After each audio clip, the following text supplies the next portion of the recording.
want to make sure there's enough water available for hand washing, for hygiene, and for businesses reopening, because they'll need a lot of water for cleaning and so on. That's it for now. More in an hour. News Talk Weather. Thanks to the AA. For great value home insurance, go online to theaa.ie. Overcast and misty with rain and drizzle continuing into the evening. Staying mild though with temperatures of 14 to 17 degrees in light winds. And now you're up to date on News Talk. The Newsround on Off the Ball. With Gillette, we don't just play the game, we change it. Gillette, made of what matters. This is News Talk.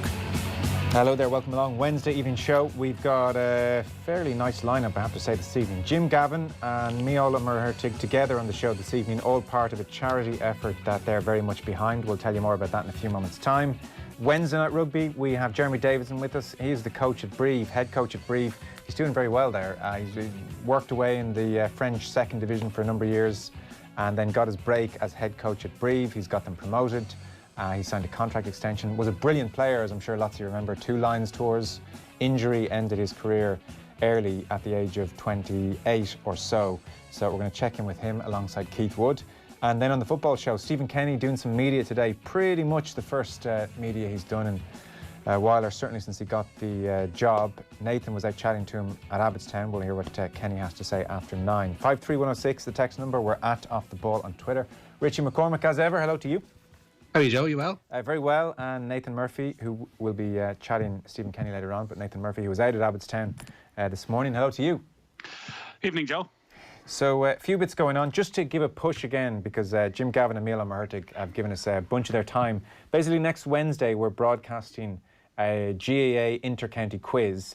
Jim Gavin and Miola Murhertig will be hosting the quiz. As part of it, you can win a prize for your club, whereby Jim Gavin will come out and provide a training session. Go to the GoFundMe/Jim-Gavin page. This is all in aid of the Dublin Neurological Institute at the Mater, whose funding and fundraising, like everybody, has struggled this year given the COVID pandemic. So it's a very worthy cause, one we're very happy to get involved with. We'll chat to Jim Gavin and Miola Murhertig after 8 o'clock. Jeremy Davidson coming up this hour. Stephen Kenny, Nathan, he was in decent form. Yeah, he was in good form. As you say, first time he's had a regular media gig since he was officially confirmed. When he was announced, it was mid-lockdown, so he did a few phone interviews here and there, but this was a run-of-the-mill day in Abbottstown. I'll tell you, it was good to get out of the house. It was nice driving down the M50 with a bit of actual work to do and to go and talk to somebody. And he spent a couple of hours chatting away. There was no real reason for it. There was no major announcement to be made. There was no squad announcement, anything like that, because we are still probably 6-7 weeks away from that first game against Bulgaria. So it was more just a general check-in. And the main talking point is behind the scenes at the FAI, and part of that is around Stephen Kenny, which he'll touch upon, because he's been touted for a role in this new 9-person executive, which would be a major change in the way the FAI is run, to have the senior international manager in an executive role. I'm sure we'll hear Richie in the Newsround as well. He says that's not going to be the case, that he isn't going to be a director of international football, but he will have a say at executive level, which I think most people would welcome, because the worry, and we're probably never happy, the worry when you see that Stephen Kenny is going to be on the executive is that how much time, considering the crisis the FAI is in, is he going to end up spending away from the day-to-day football? Because ultimately he's going to end up being judged on results, and there are so many other stories in the FAI. It was funny, I looked around the papers this morning to see was there anything breaking. Dan MacDonald has a story at the back of the Irish Independent that Niall Quinn isn't going to go for the League of Ireland role in this new shake-up. There's a story on the back of the Sun saying that Sport Ireland and the ministers haven't spoken to the FAI in the last 6 months, and they haven't received any government funding so far. And then on the back of the Star, there's the story of last night's board meeting where it seems UEFA might be getting involved in certain aspects of the FAI. So that's 3 different stories all off the field regarding the FAI in 3 different newspapers this morning. And you really wouldn't want, I don't think, Stephen Kenny to be involved in the nitty-gritty of that. And by the sounds of it, he's not really going to be. And actually, he's going to have that role in Irish football for looking down at 21s, 18s, 16s, 15s, that everybody will try and play a similar style of football, and there'll be some sort of a coordinated plan. Okay, well, we'll bring you that interview after 9 and we can chat in a bit more detail about what he has to say. Great to hear Jeremy Davidson's on, lads. One of the most underrated Irish players of the last 30 years, says Tony. Yeah, I think that's probably true, and I think I'm guilty of doing the underrating as much as anybody. 2 Lions tours, he was voted Players' Player of the Tour in '97. He was a phenomenon then, and it was a very bad knee injury in a game for London Irish, and he kept going for another 3-4 years, even making a Lions tour in '01, but he was never quite himself. But yes, and he's doing an incredible CV now. He's doing a very good job in France. He spent 6 years at Aurillac in the French second division, really low budget, pretty much the lowest budget of the 16 teams in Pro D2, and kept them up, did very well. And Brive have given him his chance, and he got Brive promoted to the top 14, and he's kept them in the top 14, contract until 2023. So one of the Irish coaches doing very well abroad. He's on the way very shortly with Keith Wood. Let's kick off the news round then. News round is sponsored by Gillette. We don't play the game, we change it. Gillette, made of what matters. And Richie, you're starting the news round with Ryder Cup news. Yeah, the Ryder Cup been postponed for a year. Padraig Harrington was due to captain Europe in their defence of the trophy against the United States at Whistling Straits this September. The postponement follows advice from medical experts and the public authorities in Wisconsin. The competition will instead be held in September of 2021. Paul McGinley was Europe's winning captain in 2014, and he says postponing is the right thing to do. It would have been different, yeah, but we're about to see Liverpool hoist the Premiership trophy in front of an empty cup, and I'm sure the players aren't really, as much as it's great to win the Premiership, not really looking forward to sharing it with the fans. And, this is unique times, as we all know, and sports in a very different place, and sometimes, as use Padraig Harrington's terms, you got to take one for the team and get on with it. I think we're in a fortunate situation, the Ryder Cup, that we can postpone it. It wasn't an easy decision to come to. There's a lot of moving parts involved in this decision. It's taken a long time to get where we are now, but I think it's expected by most people that this was the probable outcome. And I think most people are going to be behind that decision.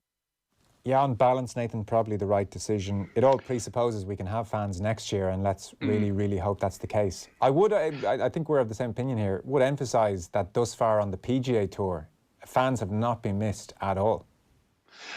No, and there was an expectation they would return over the next couple of weeks at Memorial, and they've gone against that. And that shows, I think, why this Ryder Cup isn't happening. Fans or no fans, it's so widespread, the virus right now in America, and moving through the country so quickly.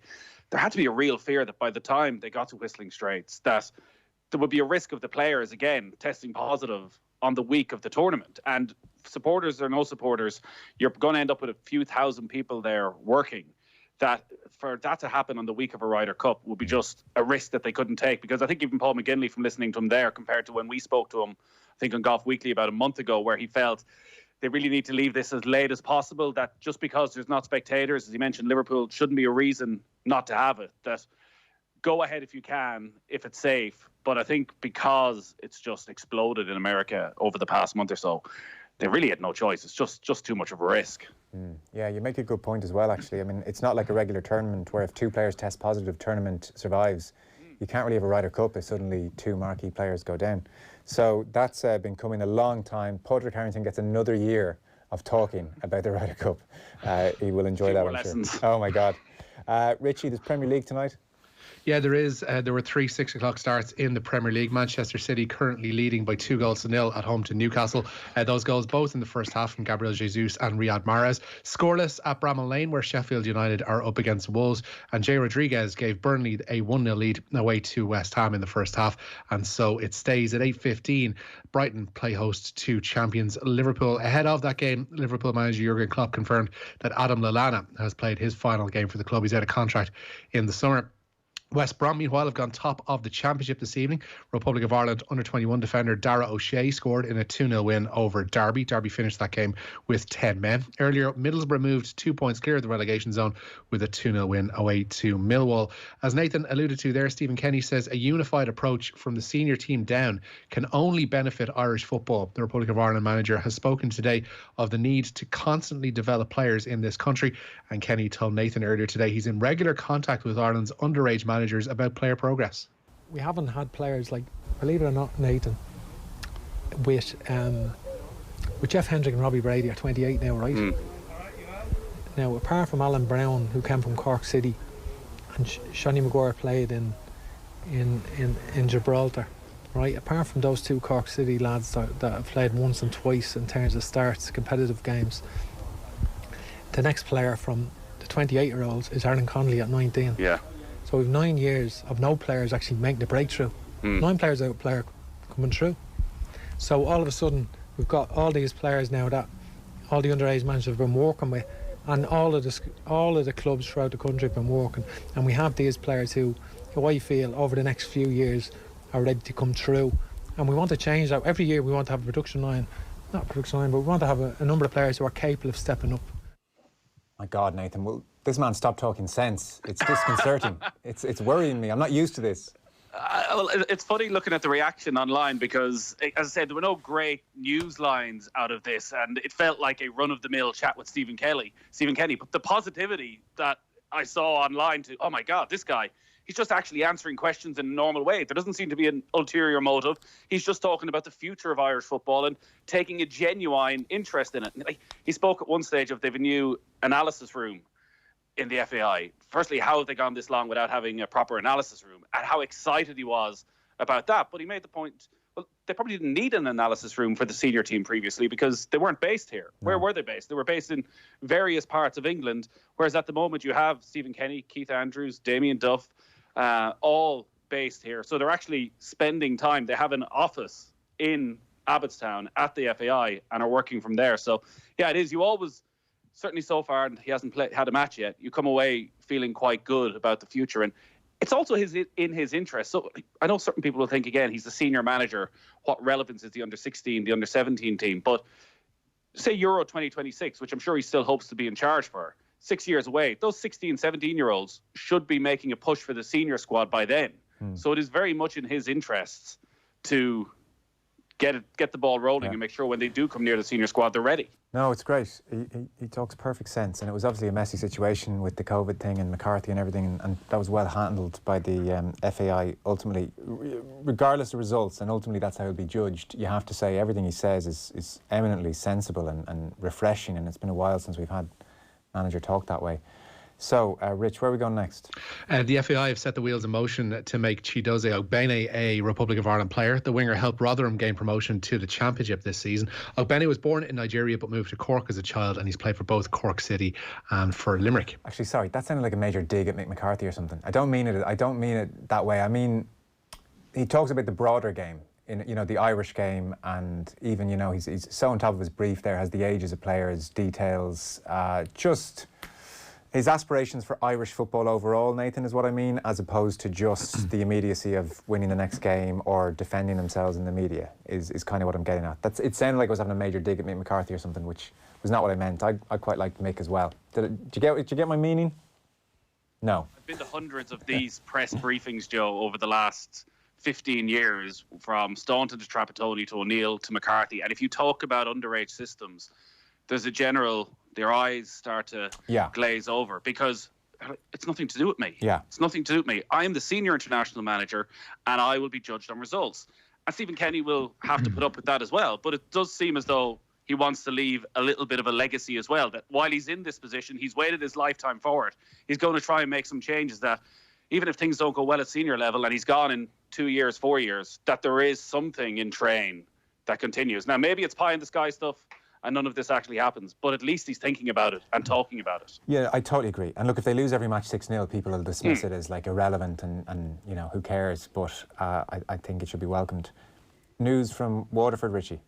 Yeah, former Republic of Ireland midfielder John Sheridan is the new manager down there at the RSC. He takes over from Alan Reynolds, who left last month for a post at Dundalk. Sheridan was most recently in charge of English National League side Chesterfield. Waterford owner Lee Parris says he hopes Sheridan's appointment will, quote, put to bed a number of silly rumours that have surrounded my family's commitments and ownership of the club. Connacht have added some Antipodean flavour to their squad for next season. They've signed Australian Sevens player Ben O'Donnell and the Kiwi number 8 Abraham Papali. Both players will link up with the province before the start of next season. Eric Dier then, Jose, has been not talking about it?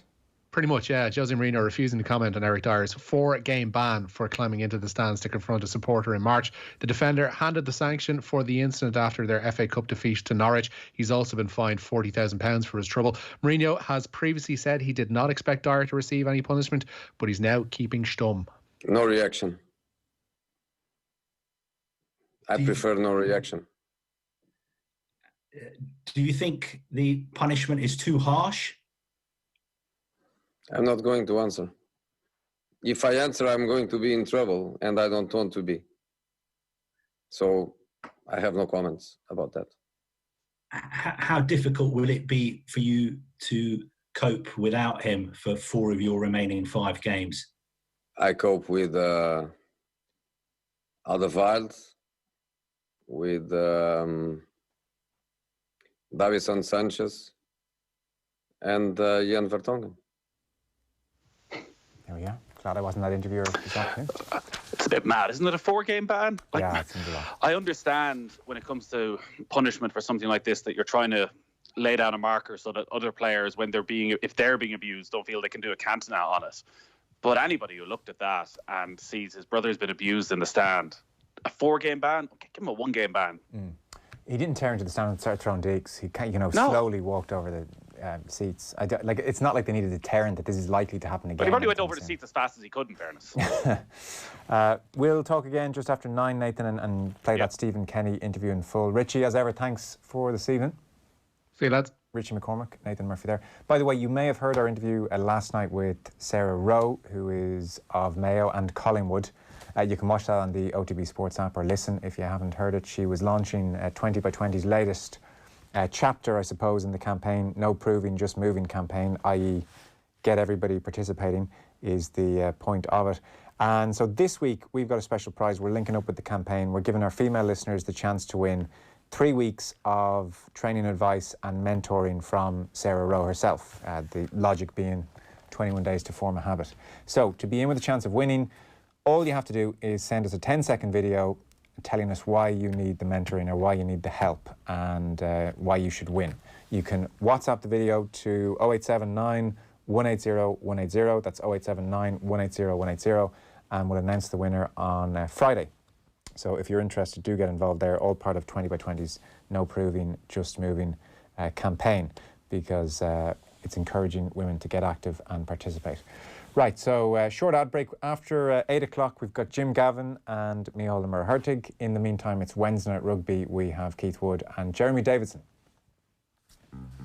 The News Round on Off the Ball. With Gillette, we don't just play the game, we change it.